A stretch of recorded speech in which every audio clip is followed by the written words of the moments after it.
The great chamber of the Galactic Council was filled with light, polished silver walls, and the voices of 100 worlds.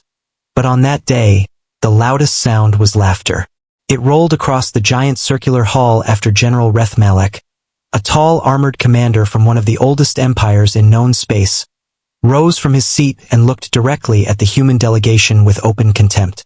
"Earth dares to ask for access to frontier defense strategy?" he said, his voice echoing through the chamber. "A species that has barely learned to walk among the stars wants to stand beside civilizations that have ruled space for millions of years?" More laughter followed, sharper this time, and many alien diplomats leaned toward one another with smug amusement. At the center platform, the human delegation remained still. Admiral Jisoo Park stood in her dark navy uniform, hands calmly folded behind her back, her face unreadable. Beside her, Captain Hannah Lee kept her chin lifted, though her eyes narrowed at every insult. A few rows behind them, Dr. Nari Kim quietly watched the chamber's reaction, storing every face in her memory. Above them all, High Speaker Veilcore, the ancient leader of the council, raised one elegant hand for silence, though even he seemed amused. "Humanity's request is ambitious," he said carefully. "Your civilization entered interstellar society only recently. Many here question whether Earth has earned a voice in military affairs of this scale."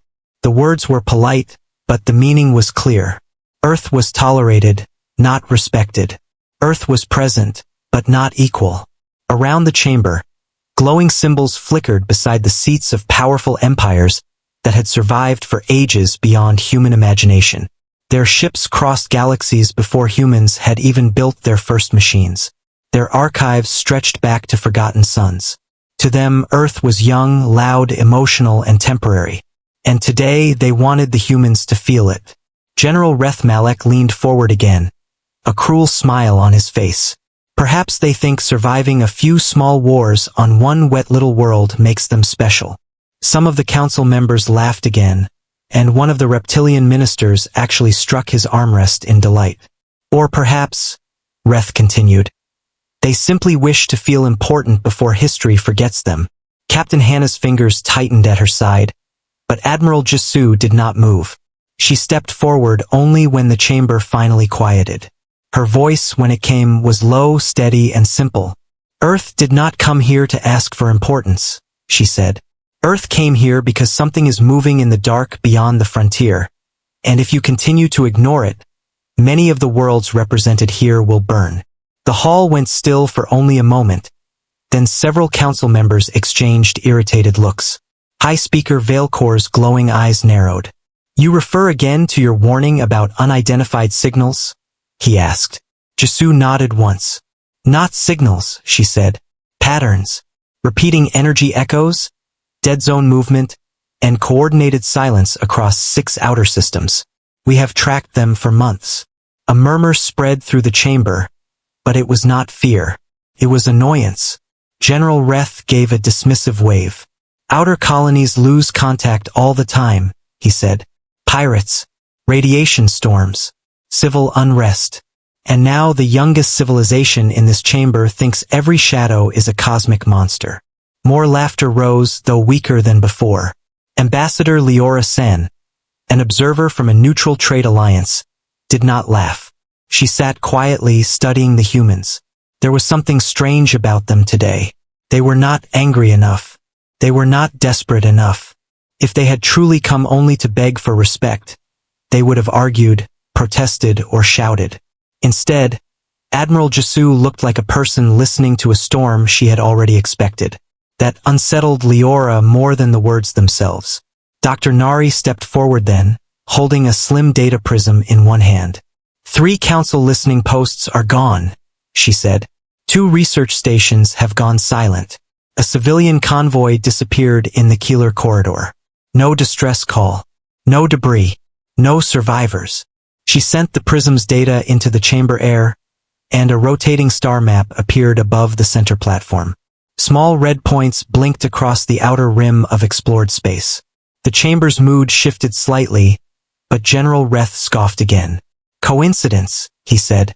"Or fear." Humans have always had vivid imaginations. Captain Hannah finally spoke, her voice sharp as steel. And old empires have always confused age with wisdom. That brought a few gasps, and several council guards shifted position. But Admiral Jesu slightly lifted a hand, and Hannah fell silent at once. High Speaker Veilcore frowned. "Mind your tone, Captain." Jesu bowed her head just enough to show formality, but not submission. "Then hear our warning clearly," she said. "Whatever is out there is not random. It is moving system to system. It is testing response times. It is learning fleet patterns. If the Council waits until it strikes a core world, you will not have time to adapt." For the first time, the hall truly quieted. Even General Reth stopped smiling, though only for a breath. Then the great doors at the edge of the chamber opened, and a courier drone rushed inside, its lights flashing emergency crimson. It crossed the hall and projected a new report directly before High Speaker Veilcore. The old leader's expression changed. "Not much, but enough. A border station near the Helios Verge has just gone dark," he announced. Its final transmission lasted less than 4 seconds. The chamber stirred uneasily. Reth stood at once. "Then dispatch a patrol group," he said. "This proves nothing." "It proves the pattern continues," Jesu replied. But the High Speaker had already turned to his tactical aides. "A small response wing will investigate," he declared. "There is no need for panic." His eyes returned to the humans. "And no reason to elevate Earth into strategic command on the basis of fear." There it was, the final insult wrapped in official language. The vote followed quickly. One by one, the empires cast their lights. Earth's request for deeper military access was denied by an overwhelming margin. The result glowed above the chamber like a sentence. Around the room, some diplomats looked relieved, others amused. General Reth gave the human delegation a final mocking nod, as if dismissing children from an adult conversation. "Perhaps," he said loudly enough for all to hear, "when your civilization is no longer young, you may return." But Admiral Jesu only looked at him for a long moment, and there was no anger in her face, only something colder. "When that day comes," she said quietly, "I hope your people are still alive to see it." The words landed harder than anyone expected. For a second, even Reth seemed unsure how to answer. Then the session ended, and the chamber lights dimmed as delegates began to leave. Leora Sen remained seated, watching the humans gather their data and walk out without protest. No shouting, no shame, no visible defeat.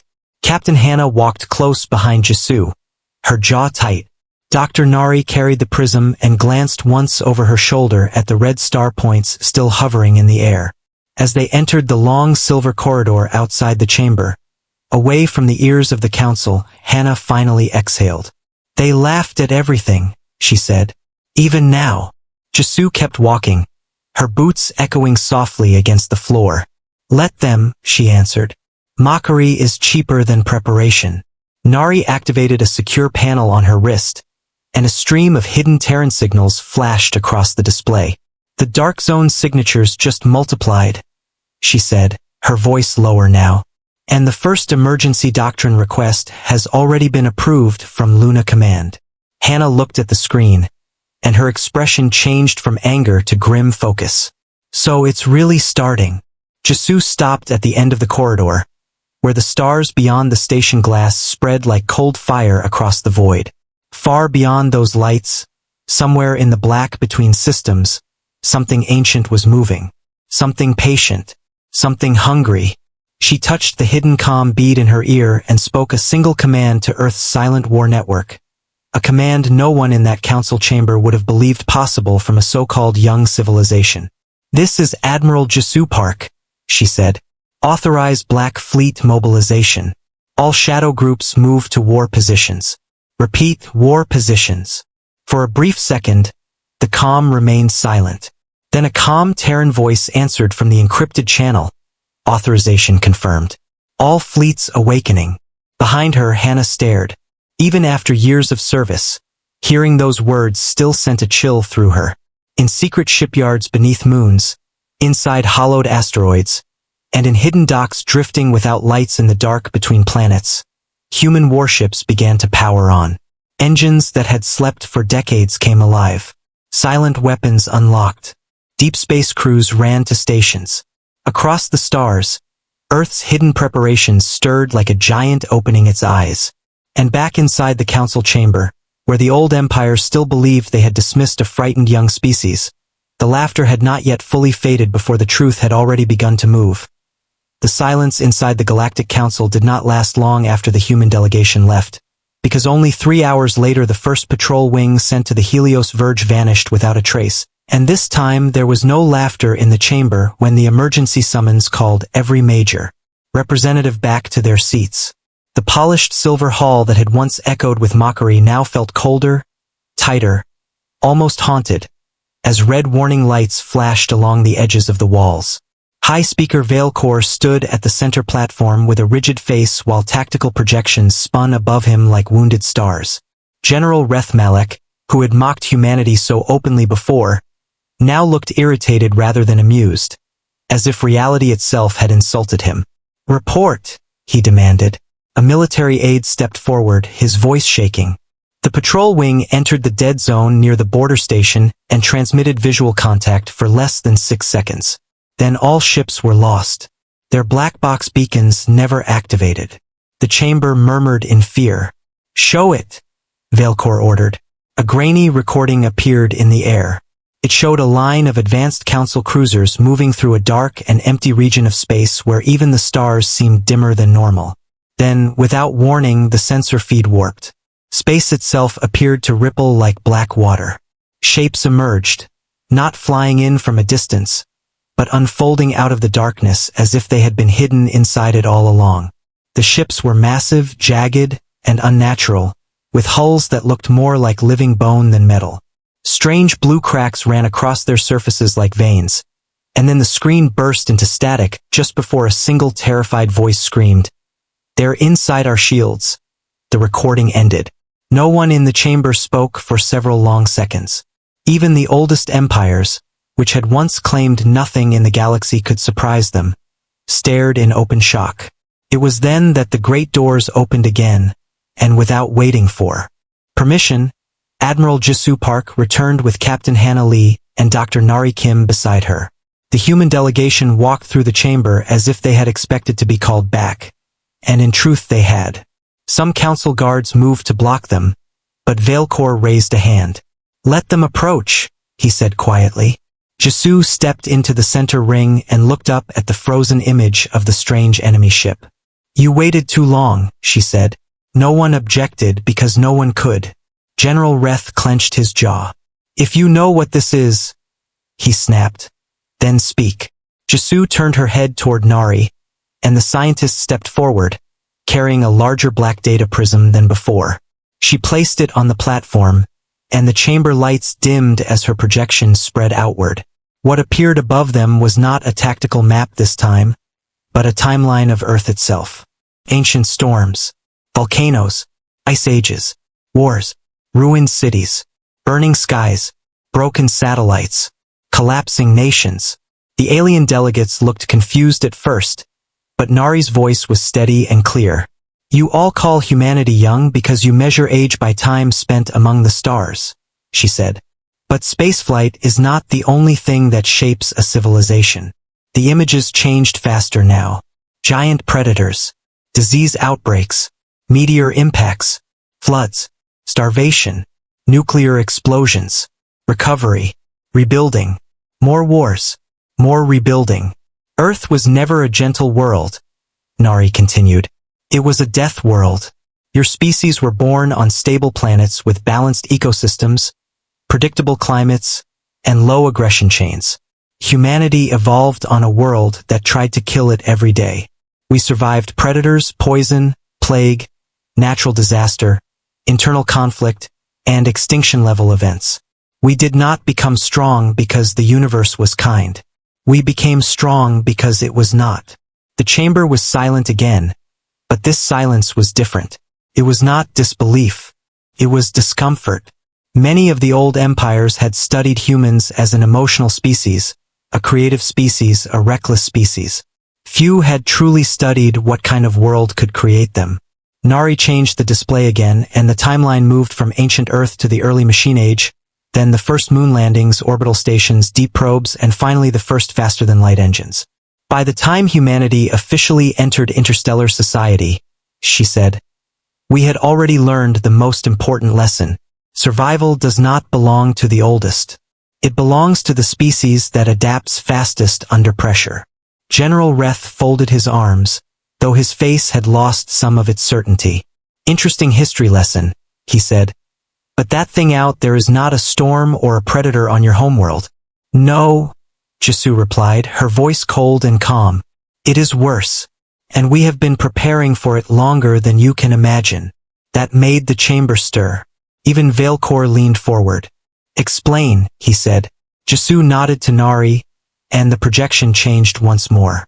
This time it showed old human space records, secret files, classified scans, and strange signal patterns stretching back far before Earth had joined the Council. 183 years ago, Nari said, during a deep-range listening project in the outer Sol system, humanity detected repeating silence patterns beyond natural space noise. At first they were dismissed. Then they returned. Then they began to move. The red points on the star map appeared again, but this time they formed a larger design, almost like a hunting path. Over decades we found dead probes, shattered unknown ruins, and energy signatures that matched no known civilization. We discovered evidence that entire regions of the galaxy had gone dark in cycles. Not from war, from removal. The word hit the chamber like ice. Removal.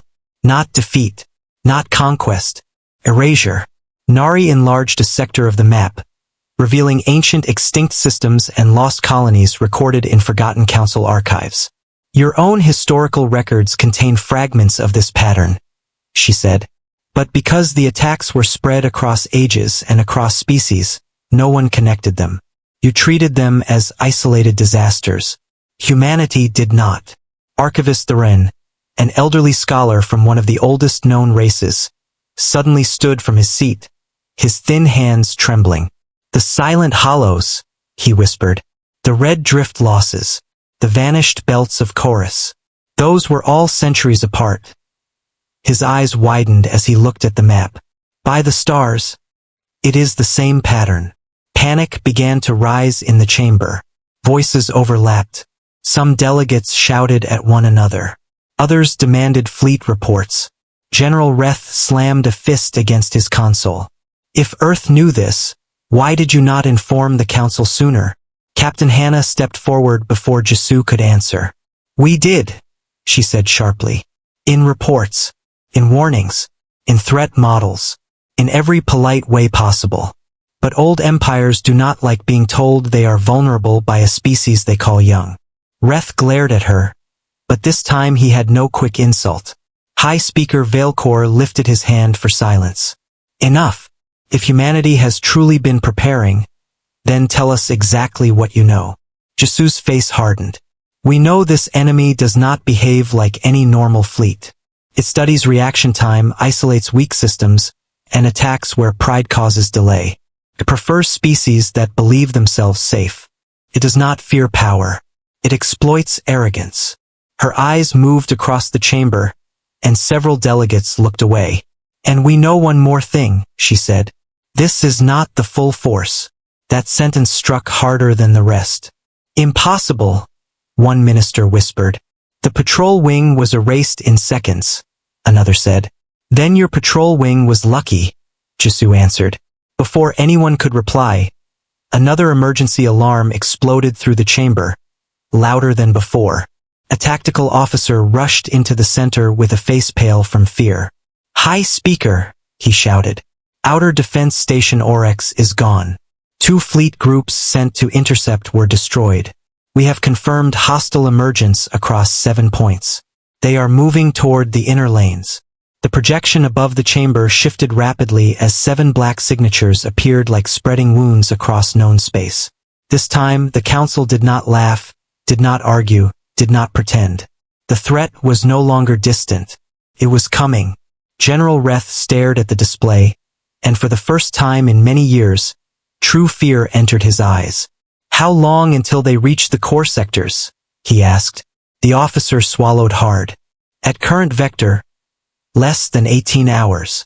The chamber erupted in chaos. Delegates shouted for evacuations, military coordination, emergency powers, and sealed routes. But through it all, Admiral Jisoo Park did not move. She simply touched the edge of the platform and activated one final hidden layer in Nari's prism.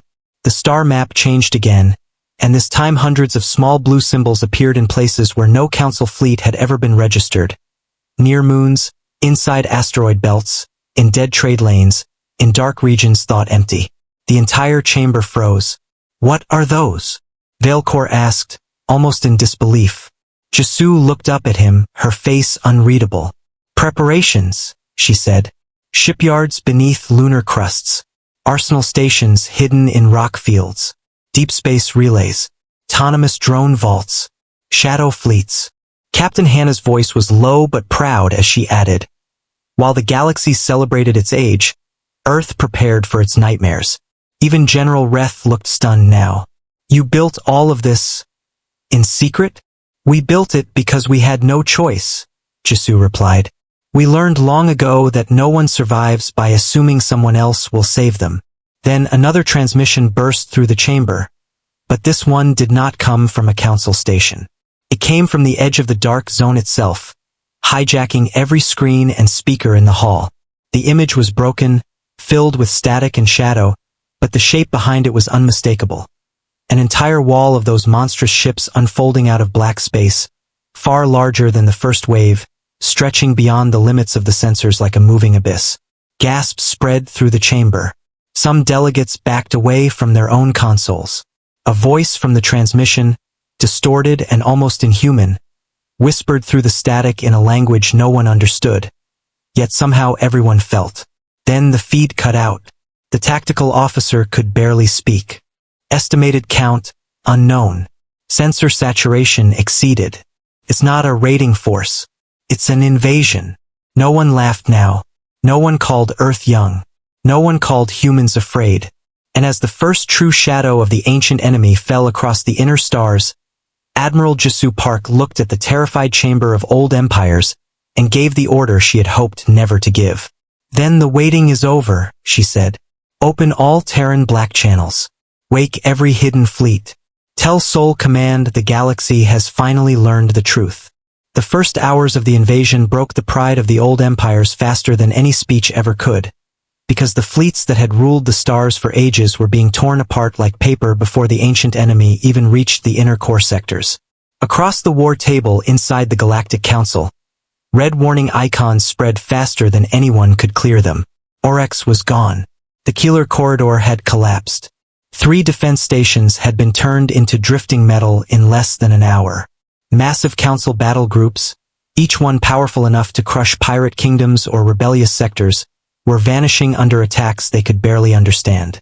On the central tactical display, the enemy ships moved like dark wounds in space, appearing where no jump lanes existed, slipping through shield walls, cutting apart formations before the defenders could even reorient. Their weapons were worse than feared. Some ships fired narrow beams that bent gravity itself, crushing cruisers inward until their hulls folded like broken bones. Others released swarms of tiny black drones that slipped through shield frequencies and ate through reactors from the inside. In one terrible recording, an entire battle line of proud warships simply froze in place, their power cores dimming all at once, before the enemy cut through them as if they were dead metal. General Reth Malek watched the feed in horror. His jaw locked so tightly it looked painful. The commander who had laughed at Earth now stood silent before the destruction of fleets older than human recorded history. High Speaker Veilcore's voice was hard but strained as he barked orders across the chamber, demanding all core defenses mobilize, all reserve fleets activate, all evacuation routes prepare. Yet every report sounded worse than the last. Fourth line broken. Shield lattice compromised. Enemy emergence in the Drax belt. Civilian lanes collapsing. Fear spread through the chamber like smoke, and some of the lesser delegates were already backing away from their stations, whispering about escape. But Admiral Jisoo Park did not move. She stood at the center platform beside Captain Hannah Lee and Dr. Nari Kim, her eyes fixed on the map, calm in a way that felt almost unnatural in that room full of rising panic. When the final outer defense ring around the Council Core world began to fail, Veilcore turned to her at last. His pride finally burned away by necessity. "Admiral," he said, and even that single word sounded heavy. "If Earth has the force you claim, now is the time." Jisoo met his gaze for only a second, then gave a single nod. She touched the black comm bead at her ear and opened the deepest Terran war channel, a frequency buried beneath layers of military encryption so old that even some human officers had never heard it used. Her voice was low, but when it echoed through the chamber speakers, it carried a weight that made everyone listen. "This is Admiral Jisoo Park of Terran High Command. Terran Emergency Doctrine is now active. Black Fleet, break silence. All shadow groups move to war positions. All hidden arsenals unlock. All carriers deploy. Defend the core." For one heartbeat, nothing happened. Then every tactical screen in the chamber flickered blue. New signals began to appear, first a dozen, then 100, then hundreds more. They emerged from places the Council had never marked as military zones. Inside dead asteroid belts, from behind abandoned moons, from silent deep space shadows, from hollow rocks drifting in trade routes no one had scanned in years. Entire formations of Terran ships came alive at once, each one broadcasting a clean and cold identification code. Gasps spread across the hall. These were not patrol vessels. These were not escort craft. They were warships built for extinction-level conflict. Massive Terran dreadnoughts slid out from beneath cloaked moon stations, their hulls dark and angular, lined with rail cannons longer than Council frigates. Carrier fortresses opened armored bays and released swarms of sleek human strike craft. Missile barges emerged from hidden rock fields, their launch tubes unfolding like steel flowers. Drone vaults cracked open in deep space and poured out thousands of autonomous attack units in tight, perfect formations. Even the oldest alien admirals in the chamber stared in disbelief. Humanity had not simply prepared. Humanity had built an entire hidden war machine under the galaxy's nose. General Reth stepped closer to the tactical display as if unable to trust his own eyes. "How many?" he asked, his voice rough. Captain Hannah answered without looking at him. "Enough." The first Terran strike came near the shattered remains of the Drax Belt, where an enemy spearhead was driving toward a civilian relay cluster. Council ships had been retreating in chaos, their formation broken and morale collapsing, when Terran Group 7 rose from the shadow of a shattered moon and hit the invaders from below the ecliptic plane. Human ships did not charge in a glorious straight line like the old empires often did. They came in layers. First came decoy drones, scattering false signatures and forcing the enemy to split fire. Then came kinetic lances from hidden artillery ships. Tungsten slugs accelerated to brutal speeds that punched through the jagged alien hulls with enough force to crack them open. As the enemy turned to respond, fast Terran destroyers cut across their flanks and released smart mines that drifted silently for seconds before detonating in synchronized bursts, breaking the invaders' formation apart. "They're dividing them," one Council tactician whispered. "They're hurting them." Hannah's eyes stayed on the display, sharp and focused. "Humans don't fight the strongest part first," she said. "We isolate, confuse, and kill the parts that think they are safe." Across the core sectors, more hidden fleets joined the battle. At the Keeler ruins, Terran rail ships used the wreckage of destroyed stations as cover, firing through debris clouds where enemy sensors struggled to lock. Near the inner transit gates, human drone swarms flooded enemy approach lanes, forcing the invaders to waste energy and weapon cycles while heavier Terran cruisers targeted exposed weak points. In another sector, a human carrier group intentionally retreated, drawing a larger enemy force into the gravity shadow of a gas giant, where buried orbital mines and concealed torpedo platforms detonated all at once, tearing half the enemy formation apart. It was unlike any war doctrine the Council had seen. The old empires relied on power, prestige, and superior technology. Humans relied on adaptation, pressure, and ruthless timing. They treated space not as an empty battlefield but as a weapon itself. Dr. Nari stood near the projection, calling out enemy behavior patterns as they emerged. "They favor shield phase insertion after the third firing cycle," she said, marking repeat gravitic signatures. "Watch the left arc. They overcommit to pursuit when they sense retreat." Human captains across multiple fleets adjusted instantly, using her data to tighten kill zones. Every minute the Terran forces learned faster. Every minute the enemy lost a little more of its mystery. Yet victory was not easy, and the Council soon learned that human strength did not mean invincibility. One by one, red lights began appearing among the blue Terran icons too. A destroyer group near the Hallan spine was caught by gravity lances and crushed into sparks. 2 carriers lost entire strike wings, breaking a drone surge. A dreadnought called TNS Baekdu took a direct hit from a black energy spear that sliced through its bow and vented half its crew into the void. In the chamber, some alien delegates gasped when they saw Terran ships dying, perhaps expecting humans to break the way other species had. But the surviving human formations did not retreat in panic. They closed ranks. They adjusted. They came back harder. "They keep pushing," murmured Archivist Duran in disbelief. "Even after those losses." Jasu's face never changed.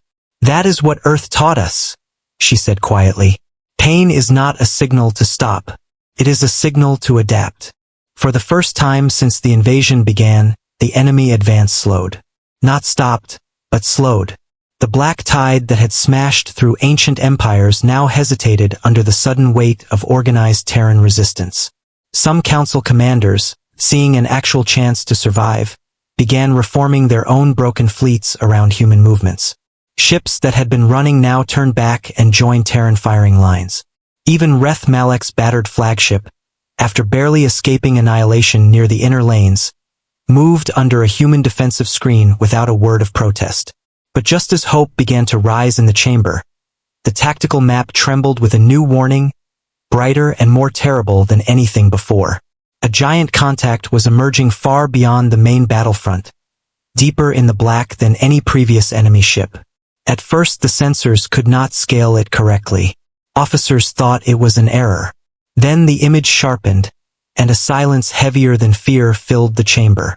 The thing was enormous, larger than stations, larger than mobile fortresses, a monstrous structure ship unfolding from warp space like a moving graveyard. It was not merely a flagship. It was a weapon platform. Along its spine, a central aperture began to open, ring after ring of dark metal peeling back to reveal a growing core of blue-white energy, so intense that nearby sensor arrays started to fail. "What is that?" Veilcore asked, and for the first time in centuries, the high speaker sounded like an old man facing death. Nari's hands moved fast across the prism, trying to match readings. Her face lost color. "It's charging," she whispered. "Not for ships. For the planet." The chamber exploded into panic. Tactical officers shouted over one another. Some demanded full retreat. Others screamed for shield redirection. General Reth stared at the display as if he could not breathe. "It's aiming at the Council core world," he said. "If that fires, billions die." Hannah finished, her voice hard. Jasu looked at the weapon, then at the scattered blue and red icons still fighting desperately across the map. There was no time for debate. No conventional attack would reach the target before the shot fired. The hidden fleet had shocked the galaxy, yes, but now the enemy had revealed its true hand.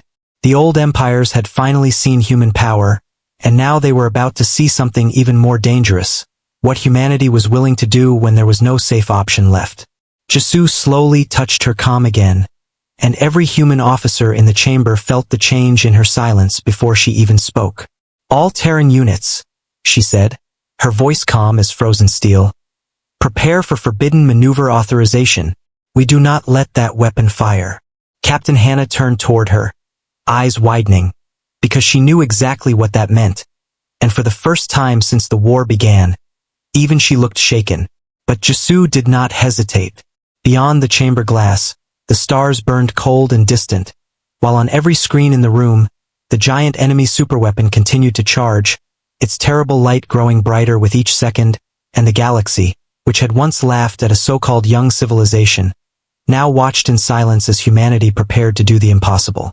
The moment Admiral Jisoo Park gave the forbidden maneuver order, every Terran channel across the war front went silent for one sharp breath, as if the entire hidden fleet had inhaled together. And then the answer came back from dozens of human commanders at once. Steady voices, no panic, no hesitation, only duty.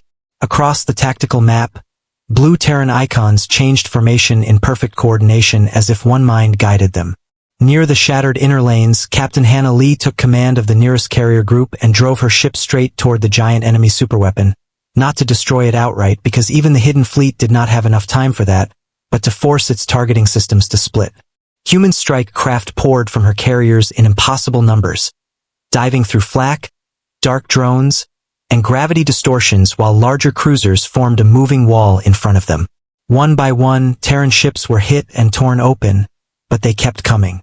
Hannah's flagship shook violently as a black energy beam sliced past its port side and ripped two escorts into fire. "Keep the formation tight," she ordered, her voice cold and focused. "If it wants the core world, make it fight through us first." Around her, pilots with simple names like Yuna, Dami, Sumin, and Hyojin flew into the storm with engines screaming, weaving through debris and enemy drones, locking onto shield nodes and firing everything they had just to create tiny moments of weakness. Some never came back. Inside the council chamber, even the oldest alien commanders watched in disbelief as human fighters deliberately sacrificed themselves to blind the giant weapons' outer systems. But Jisoo knew that distraction alone would not be enough. The superweapons charge was already climbing, its central core glowing brighter with each passing second, and the readings from Dr. Nari Kim's prism showed what no one wanted to hear. The main aperture would fire before any standard bombardment could break through. "There is only one way," Nari said quietly, her hands moving fast over streams of ancient energy patterns. "Its outer armor is layered, but the core regulation network is internal and biological mechanical. If someone reaches the command chamber and overloads the control spine from inside, the weapon can be stopped." General Rethmalek turned toward her in shock. "Inside," he said. "That thing is the size of a city. Then send soldiers." Captain Hannah snapped over the live tactical feed. "Or watch your world burn."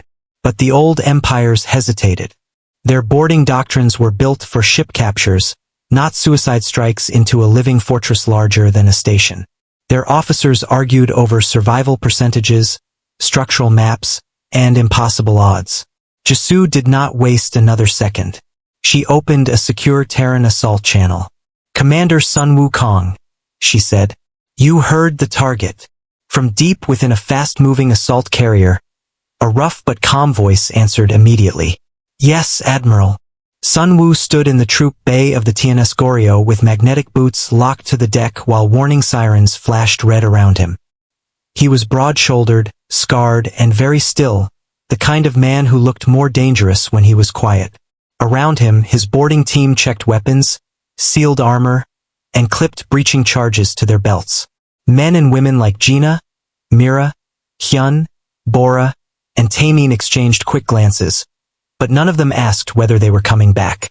They already knew. Jisoo's voice came through the comm again, lower this time. "The enemy core chamber is buried behind multiple shield veins. Nari will guide you through the architecture as it unfolds. You must reach the control spine before the weapon fires." Sun Wu looked at the glowing tactical image in the air and then at his team. "Understood," he said. "We'll open the throat." The Goryeo accelerated through the battle like a knife, escorted by two battered destroyers that took direct fire meant for it. One exploded in a burst of white flame. The other lost engines and spun away, but the assault carrier kept moving. At the last second, Captain Hannah's strike wings hit the enemy surface again, overloading a section of the outer defense grid, just long enough for Sun Wu's ship to punch through a weak seam near the lower hull. The impact nearly tore the carrier apart. Warning lights died. Hull plates screamed. Then the breaching clamps locked. "Go!" Sun Wu roared, and the human boarding team blasted through the airlock into darkness. Inside, the enemy structure was worse than any of them expected. The corridors were not truly mechanical. They pulsed. Black walls flexed like frozen muscle wrapped around metal ribs, and blue veins of energy ran through the ceiling like blood beneath skin. The air was thin, bitter, and full of static. As the Terran Marines moved deeper, shadow-like drones dropped from above and attacked without sound. Gunfire flashed in tight bursts. Mira went down first, dragging 2 drones with her as they exploded. Gina covered the rear while Sun Wu led the push forward, guided by Nari's voice in their helmets. Left passage collapsing. Ignore it. Follow the energy rise. The control spine is ahead. Outside, the battle worsened. The enemy superweapon began realignment, slowly forcing its aim back toward the Council Core world despite Hannah's relentless attacks. Her own carrier took a heavy hit that killed half the bridge crew and set 2 decks on fire. But she stayed at command, blood running down one side of her face as she barked new vectors. "Keep hitting the outer fins," she said. "If we can't stop the shot, we can at least ruin its focus." Human cruisers rammed themselves into incoming enemy escorts just to buy seconds. Drone clouds smashed into shield arrays. Missile barges emptied their last reserves. And still the blue-white core kept charging. In the chamber, high-speaker Veil Core watched the human losses in stunned silence. Entire Terran groups were burning away to protect a world that had mocked them only hours before. Several alien delegates lowered their heads, unable to even meet the tactical display.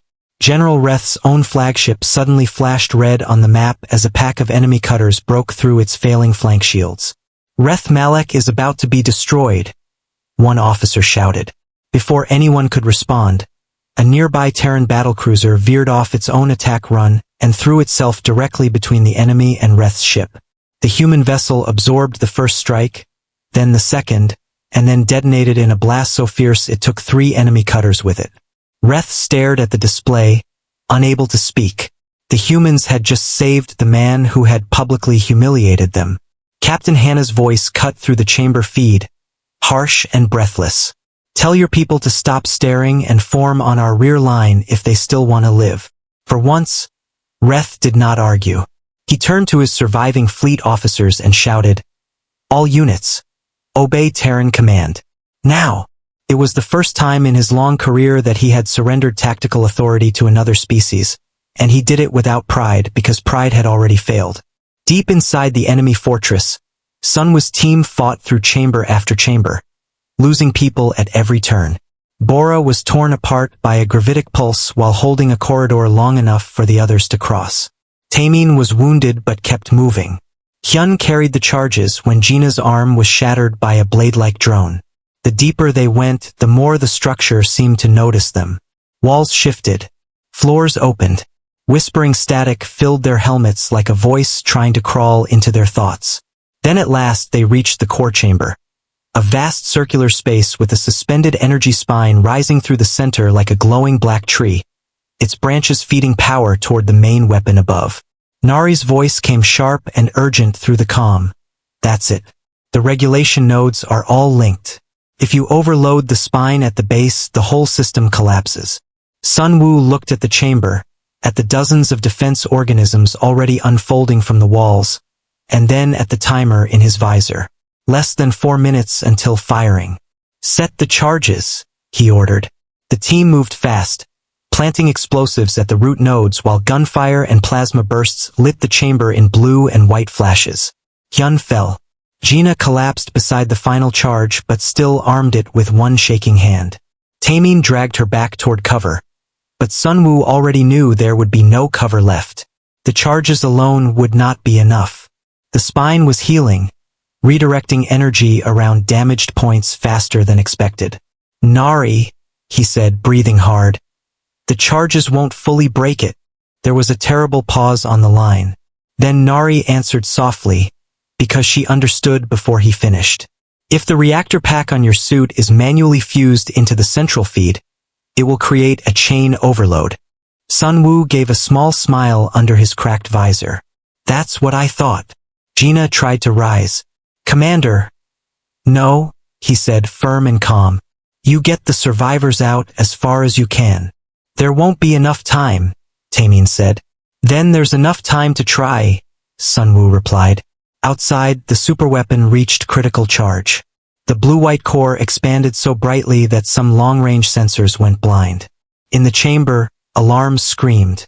On Hannah's bridge, fire spread across the ceiling as she stared at the countdown.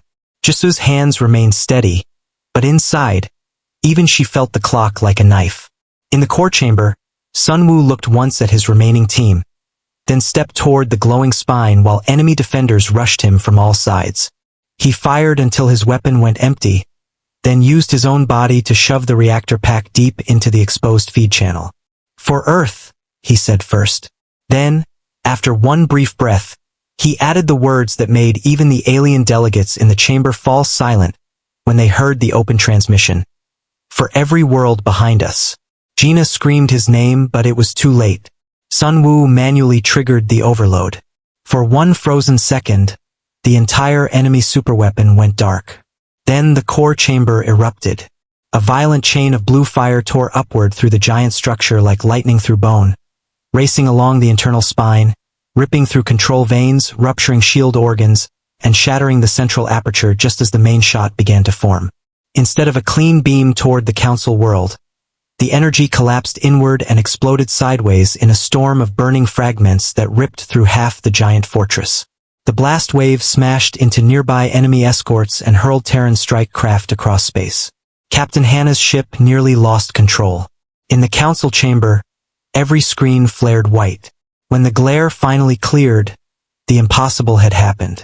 The planet killer was crippled. This main weapon was dead. The chamber erupted, not in celebration, but in stunned, broken disbelief.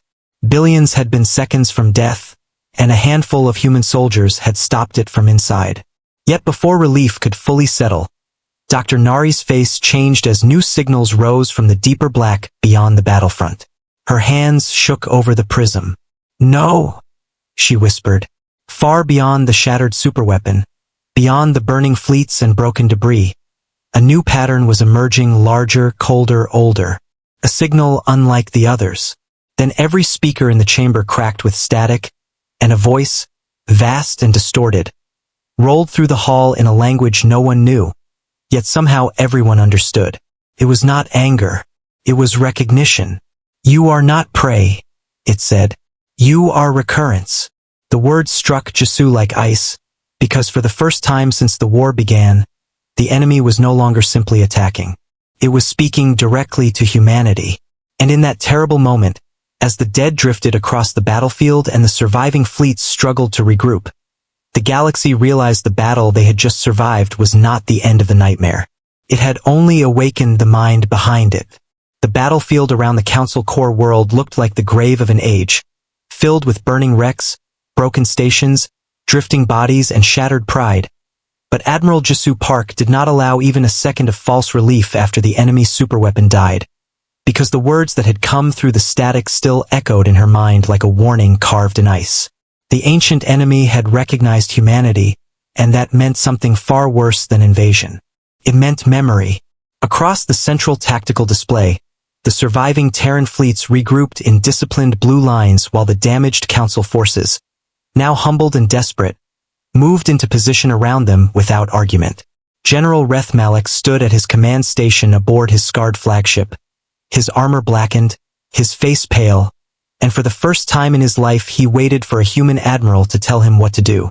Captain Hannah Lee, still standing on the burning bridge of her battered carrier, wiped blood from her brow and pushed her surviving squadrons into new attack screens, while damaged crews fought fire and vacuum breaches behind her. Dr. Nari Kim remained in the Council chamber beside Jisu, her hands flying over the black prism as deeper scans reached farther into the darkness than any Council system had ever dared. Then the true shape of the nightmare appeared. Far beyond the ruined superweapon, beyond the first invasion wave, the blackness between stars began to pulse with thousands of cold signatures. They were not just ships. They were nests, relays, dormant structures, and hidden engines buried across ancient dead zones the galaxy had ignored for centuries. The first attack had only been a spear point. The real force was a buried machine empire spread across forgotten space, waking all at once. Gasps filled the chamber as new red marks spread across the map like a disease. "That is impossible," one delegate whispered. No fleet can be that large. Nari's voice was quiet, but every word cut cleanly. It is not a fleet. It is a cycle. It was never conquering worlds for territory. It was clearing them before they matured too far. High Speaker Veilcore stared at the display as if the stars themselves had betrayed him. Then why speak to humanity? He asked. Jisu answered before Nari could. Because we broke the pattern. Her eyes remained fixed on the map. Every species before us was erased before it could adapt fast enough. We survived long enough to notice the rhythm. We studied it. We prepared. We heard it. Now it sees us. General Reth's voice came through the chamber channel, stripped of all arrogance. Admiral, can we stop this? Jisu was silent for one moment, and every species in the chamber seemed to hold its breath with her. Then she said, yes, but only if all of you obey. No one objected. Not one voice challenged her. The galaxy that had laughed at Earth now listened in complete silence as a so-called young civilization took command of the oldest war ever hidden among the stars. Jisu gave her orders fast and without ceremony. All council fleets fall back to Layer 2 defense arcs. Do not chase. Do not break formation. Protect civilian lanes only. Terran groups shift to Vector Black 7. Carrier screens pull wide. Drone vaults release everything. Blue icons spread outward in precise curves, drawing an enormous ring around the core sectors instead of charging forward. Several alien admirals hesitated, confused by the retreat, but Reth roared across the channel. You heard her! Move! Nari opened a second layer of the prism, one even Jisu had kept hidden from the council until this exact moment. New gold symbols appeared across the soul approach, along dead stars, asteroid graveyards, and old mining belts. The chamber froze again. What are those? Veilcore asked, his voice almost reverent now. Nari looked at the old leader, then at the room that had once mocked her species. The final truth, she said. The Black Fleet was never the whole defense. Hidden across decades of quiet preparation, humanity had built more than warships. Deep in abandoned systems, they had seeded dormant stellar mines, gravity snares, signal lures, and autonomous hunter-killer swarms designed to activate only if the extinction cycle fully emerged. Around Sol itself, beneath the calm light of Earth's home star, a solar defense lattice awakened like a net of fire, invisible until now. Ancient-looking relay stations unfolded from dark orbit around dead moons. Silent platforms rose from beneath asteroid crusts. Long-range rail cannons aligned from distances the Council had never imagined practical. Even Hannah, seeing the full activation pattern on her bridge, gave a short breath of disbelief, because some of these systems were so secret that only the deepest Terran command knew their true scale. You built all this? Reth said quietly over the channel. And never told the galaxy. The galaxy never listened, Jisu replied. Then the enemy moved. The deeper black split open and the final wave came. Thousands of jagged ships surged from dormant void gates, escorted by vast living fortresses and swarms thick enough to darken whole sectors. The ancient intelligence behind them was no longer testing or probing. It was angry now. It drove straight toward the core, toward Earth, toward the species that had refused to die in the proper order. The council chamber shook as the first collision alarms erupted again. But this time the battlefield belonged to humanity's design. The Terran retreat had not been fear. It had been bait. As the enemy crossed into the prepared lanes, the first dormant lures activated, broadcasting false mass signatures. That made the invaders overcommit toward empty space. Then gravity snares detonated around them, twisting local space and dragging clusters of enemy ships off vector into mine-thick kill corridors. Hidden rail cannons fired from impossible range, hurling dense metal slugs through entire enemy lines before the invaders could adjust. Drone vaults emptied like black storms, not to win alone but to force the enemy into tighter formations exactly where Terran calculations wanted them. Now, Jisu said, and the solar lattice came alive. From around Sol, beams and kinetic bursts crossed the void in coordinated patterns, turning the inner approach into a cage of death. Enemy fortresses that had survived Council weapons for hours were split open under layered Terran fire. Hannah led the left spear, slamming her surviving carriers and cruisers into the enemy flank the instant their movement faltered. Her strike wings, now joined by alien pilots who had once fled, dove through shattered gaps and tore apart exposed shield organs.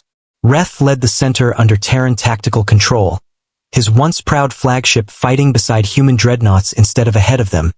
And when one of his officers hesitated at a dangerous vector, he shouted, "Trust the humans.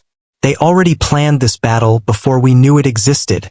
Even the old empires began to fight differently now. They stopped chasing glory and started following Terran logic. Layered traps, crossfire lanes, controlled sacrifice, pressure over pride. For the first time in the war, the galaxy fought as one force instead of many frightened names. Yet the enemy intelligence was still there, buried somewhere behind the final wave, adapting too. Nari's scans traced a strange signal through the chaos, deeper than the visible fleet, hidden inside a cold dead system beyond the front. "Jisu," she said sharply. That's the command source. Not a ship, a buried node. It's directing all of them. Jisu saw it at once. A forgotten dwarf star system, long marked useless in council charts, now alive with ancient power. The entire cycle had a brain after all. "Hannah," she said over the command net. "Take the knife group." Hannah understood immediately.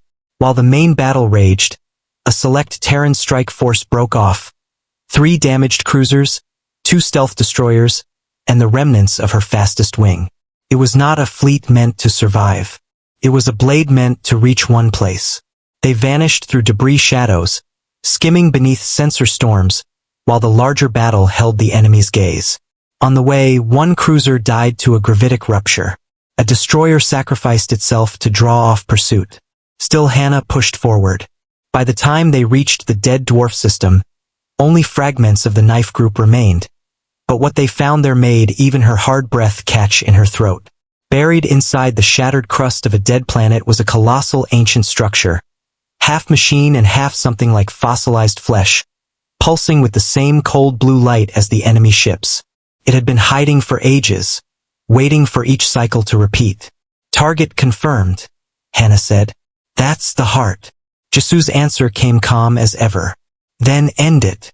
Hannah's surviving ships struck with everything they had. Torpedoes punched into exposed seams. Rail bursts cracked open armored ridges. Fighters dove into vents too narrow for capital guns. The structure fought back, releasing guardian swarms and shockwaves that tore one more cruiser apart. But Hannah kept driving the attack until Nari found a final weakness.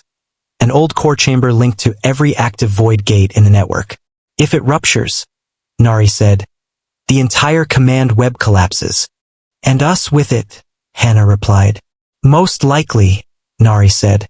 Hannah looked at the burning remains of her last escorts, then at the picture of Earth's blue oceans pinned beside her damaged console, and smiled faintly. "Worth it." She pushed her flagship forward alone. Engines screaming, shields gone, alarms deafening. Enemy fire shredded the hull, but she never turned away. "This is Captain Hannah Lee," she transmitted on open channels so the entire war front could hear. "To every world still standing, hold the line." Then she drove the ship straight into the exposed core. The explosion that followed was not a simple blast. It was a chain collapse. The buried command node ruptured inward, sending a wave of blue-black energy through the dead system and across every linked void gate, relay nest, and hidden fortress in the enemy network. Throughout the battlefield, ancient ships froze mid-attack. Swarms lost coordination. Fortresses dimmed. The massive final wave faltered like a beast whose spine had just been broken. Then the Terran lattice, the Black Fleet, and every surviving allied ship hit at once. The kill zones closed. The ancient enemy shattered. Across the core sectors, black hulls broke apart into burning debris, collapsing into silence that had waited centuries to return. In the council chamber, no one spoke for a long time. They simply stared as the red flood on the map began to vanish, sector by sector, until only blue and gold remained. The cycle was broken. The oldest nightmare in the galaxy had finally died. Days later, When the fires were out and the dead were counted, the great chamber of the Galactic Council filled once more. But this time there was no laughter anywhere in it. The same polished walls, the same silver floor, the same ancient seats, but everything felt different now, as if history itself had been forced to bow. High Speaker Veilcor stood before the assembly and lowered his head toward Admiral Jisoo Park in a gesture no one there had ever seen him offer another species. Humanity came to us with warning, he said. We answered with pride. Humanity came to us with truth. We answered with mockery. And when darkness came for us all, humanity stood between us and extinction. His voice shook slightly. On behalf of the Council, we offer apology, gratitude, and a place among the highest ranks of galactic leadership. General Reth stepped forward next, removed the insignia from his armored chest, and placed it at Jisoo's feet. I called your people children, he said, his voice rough with shame. But children do not carry old empires on their backs. I was wrong. Jisoo looked at the chamber, at the humbled faces of worlds that had once seen Earth as a minor curiosity, and for the first time since the war began, the steel in her eyes softened just a little. Humanity did not fight for rank, she said. We did not build for praise. We fought because survival taught us something long before we ever reached the stars. The universe does not care how old you are. It only asks what you do when the dark arrives. Her gaze moved to the memorial holograms already rising in the center of the hall. Sunwoo, Hannah, Gina, Mira, Hyun, Bora, Taemin, and thousands more, human and alien alike. We were called a young civilization, she continued. Maybe by your calendars that is true, but age is not measured only in years among the stars. Sometimes it is measured in pain survived, in worlds rebuilt, in losses endured, in how many times you fall, and still stand again. No one interrupted. No one even breathed too loudly. If the darkness ever returns, Jisoo said, her voice carrying through the chamber like a promise carved in stone, Earth will stand again, not because we are the oldest, but because we were forged. And when the session ended, no one in the galaxy ever again called humanity a young civilization with laughter in their voice. From that day on, among war records, trade routes, memorial songs, and the restored archives of worlds that had nearly vanished, Earth was remembered by a different name, spoken with respect instead of amusement. The last shield, the patient world, the civilization that endured when all others believed endurance belonged only to age. They had mocked humanity for being young among the stars, but when the truth was finally learned, the galaxy understood what Earth had known all along. Some civilizations are not measured by how long they have existed, but by how much they can survive, how much they can sacrifice, and how fiercely they can protect even those who once laughed at them.